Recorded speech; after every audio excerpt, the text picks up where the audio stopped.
Les guerres puniques, c'est un conflit majeur, un des premiers conflits mondiaux, puisque ça a couvert l'ensemble du bassin ouest de la Méditerranée.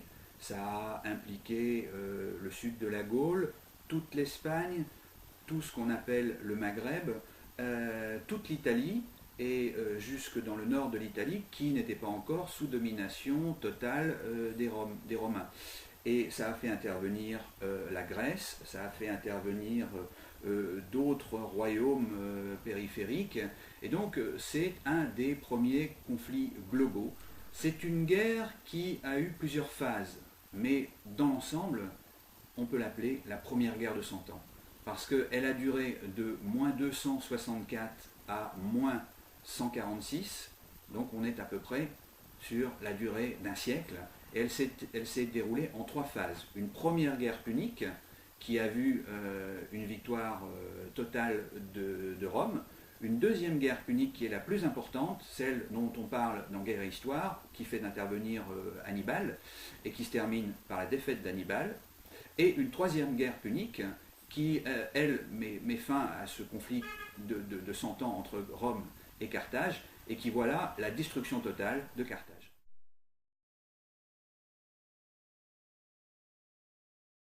C'est un conflit qui oppose deux cités, deux capitales, deux conceptions du monde. D'un côté, on a Rome, qui a été fondée d'abord comme une royauté, qui a développé un système très original de gouvernement avec un sénat, vous savez, Senatus Populusque en Manus. Et on se retrouve aujourd'hui avec ce fameux SPQR qui a face à lui une autre puissance qui a la même conception un peu hégémonique de son existence et qui fatalement se retrouve en conflit avec elle. Cette deuxième puissance, c'est Carthage. Carthage, c'est une ville très ancienne qui a été fondée par des Phéniciens dans les années 800-850 avant Jésus-Christ.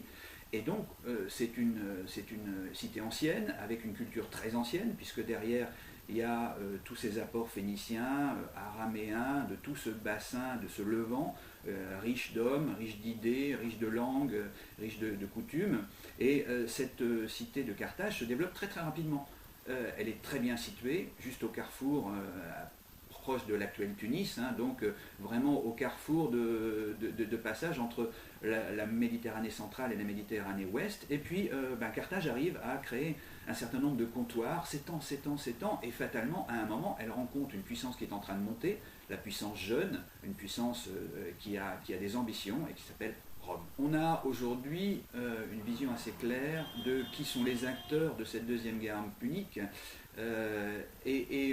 En fait, tout se cristallise autour de deux personnalités, d'un côté Hannibal, de l'autre côté Scipion.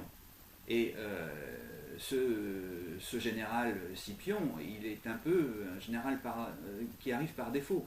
C'est-à-dire qu'il fait partie d'une famille illustre, il participe en tant que très jeune officier aux premières escarmouches contre Hannibal. Et rapidement, il va s'imposer par sa volonté, par sa fougue, il va s'imposer auprès du Sénat et obtenir des commandements, montrer qu'il est capable de battre les troupes puniques, à un moment où Rome est quasiment absolument sans défense, sans chef, puisque la plupart des chefs sont morts au combat, et est terrifié à l'idée de se retrouver coincé devant Hannibal et une Carthage qui est triomphante. Lui, il va apporter l'espoir, il va apporter une façon de faire la guerre qui est différente de ce qu'a l'habitude d'utiliser la Légion à l'époque. Il va apprendre beaucoup d'Hannibal et il va retourner en quelque sorte les ruses d'Hannibal contre lui. Il va utiliser les mêmes moyens, les mêmes ruses. Il va réussir à retourner ses anciens alliés. Et donc on va se retrouver avec deux personnalités complètement différentes. Et de l'autre côté, Hannibal qui d'abord est triomphant, qui est sur le plan tactique le meilleur tacticien de son temps et qui sur le plan stratégique finira par perdre la guerre, on le sait. Je ne pense pas qu'on puisse trouver deux systèmes plus différents que ceux qui s'affrontent pendant la deuxième guerre punique. D'un côté, on a l'armée carthaginoise. Il faut savoir que Carthage n'est pas une cité guerrière, ce n'est pas une civilisation militaire comme Rome et comme Rome l'est. Aujourd'hui, on peut le dire, c'est plutôt une civilisation militariste. Il est tout à fait logique pour tout jeune citoyen de bonne famille de faire carrière dans les armes. Impossible de faire une carrière politique si on n'a pas connu un succès militaire. Donc on a deux conceptions différentes qui s'affrontent avec deux armées complètement différentes. Une armée de citoyens, une armée très compacte, une armée très standardisée, et de l'autre côté, du côté de Carthage, une armée beaucoup plus qui fait appel à des alliés, qui fait appel à des mercenaires, qui a un petit corps de citoyens parce que les Carthaginois n'aiment pas s'engager dans l'armée, et donc on trouve très très peu de citoyens puniques à l'intérieur de l'armée d'Hannibal, entre 15, 20, 30%, pas plus. Le reste, ce sont des alliés, des mercenaires, et le génie d'Hannibal, c'est d'avoir réussi à utiliser chacune des qualités et des défauts des composantes de son armée. Face à une armée un petit peu monolithique, qui est celle de Rome, il va utiliser toute la fluidité des différents corps qu'il va commander. On a les Gaulois, dont on sait qu'ils ont un choc frontal très fort, mais ils ont une résistance ensuite au corps à corps beaucoup plus faible. Donc il va savoir les utiliser. Il a une cavalerie légère qui est formidable, la cavalerie numide, qui va envelopper généralement les corps de légionnaires, qui va réagir très rapidement, qui est capable de lancer des javelots et de se replier aussitôt. Des gens donc qui font du hit and run, et qui vont apporter là aussi la rapidité, une mobilité et une fluidité que l'armée romaine va découvrir et va être incapable dans un premier temps de vaincre.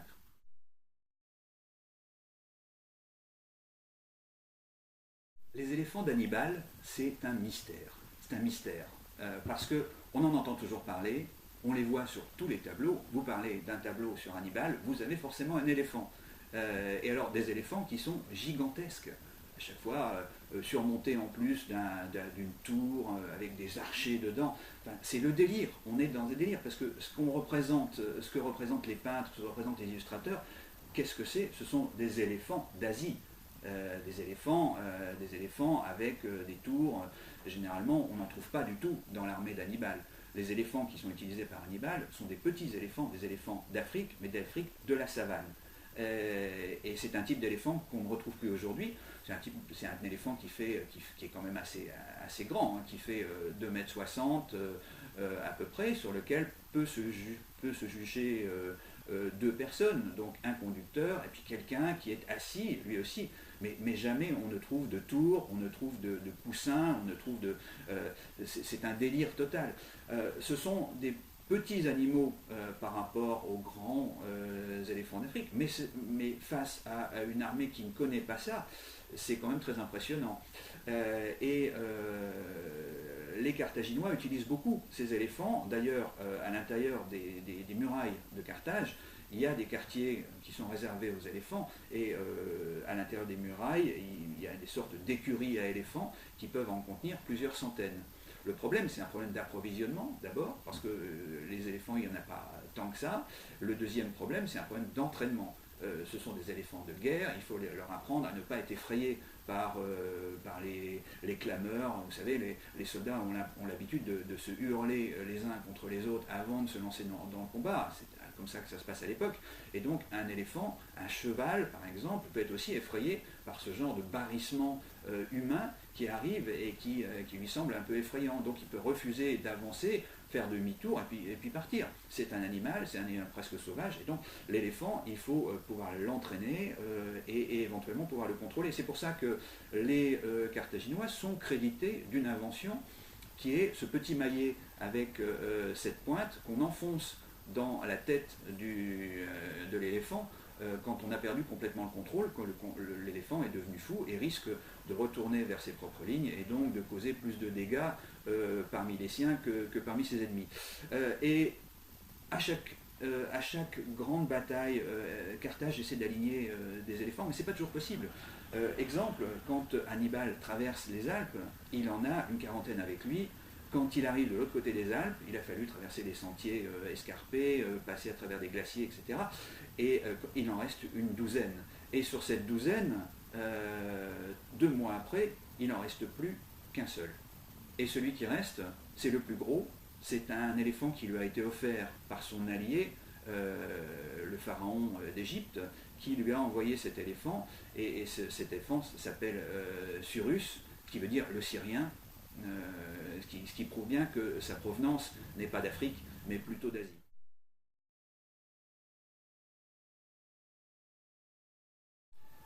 Ce sont des batailles mythiques, elles sont aujourd'hui étudiées dans les écoles de guerre.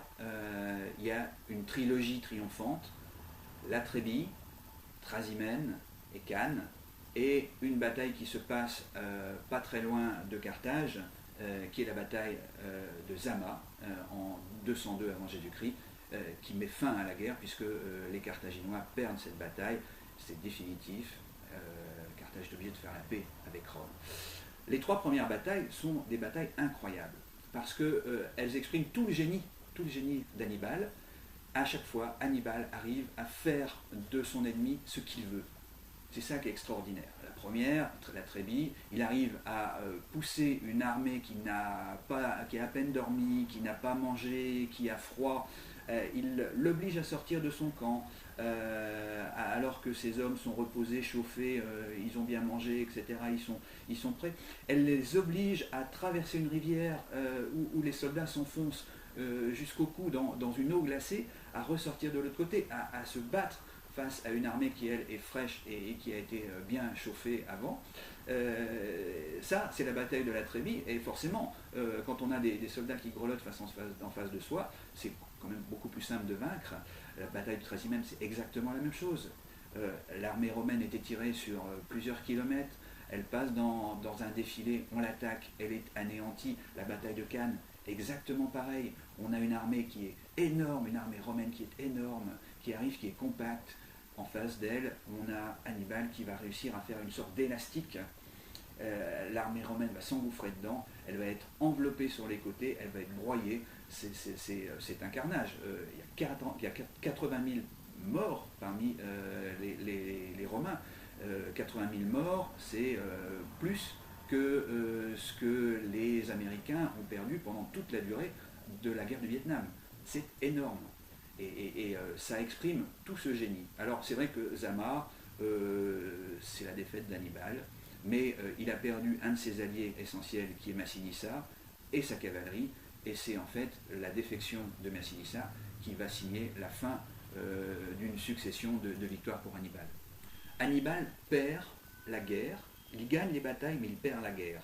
Il perd la guerre pourquoi? Parce qu'il a une conception assez ancienne des rapports stratégiques entre les peuples. Il pense, comme pensaient à l'époque les Grecs, notamment quelques siècles avant, qu'un adversaire qui a été vaincu doit, disons, se rendre, entamer des pourparlers et arriver à une sorte d'accord qui baisse, disons, son hégémonie sur un territoire et permet à l'autre de gagner un petit peu d'hégémonie sans qu'il y ait forcément destruction d'adversaires.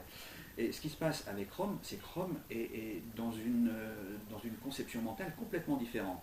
Et elle a décidé, bien qu'elle ait perdu 3 fois de suite des batailles incroyables, avec tout son état-major décapité, toute sa jeunesse disparue, malgré tout, elle résiste et elle décide d'aller jusqu'au bout. C'est la guerre à outrance.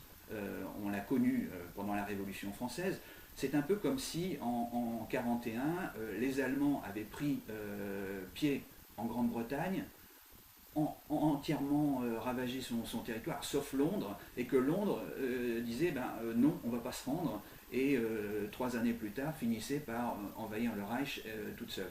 C'est incroyable. Pourquoi ils y arrivent à ça? Parce qu'ils ont, par rapport aux Carthaginois, une réserve d'hommes inépuisable.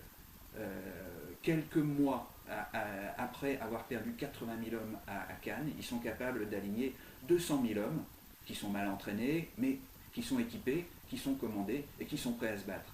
Ce qui est incapable de faire Carthage. Carthage, c'est 300 000, 400 000, 500 000 hommes au total, alors qu'en face, il y a 3,5 millions d'habitants dans l'Italie dominée par Rome, avec un réservoir d'hommes inépuisable. Donc d'un côté, on a le génie, et de l'autre côté, on a le nombre, et c'est le nombre qui va l'emporter.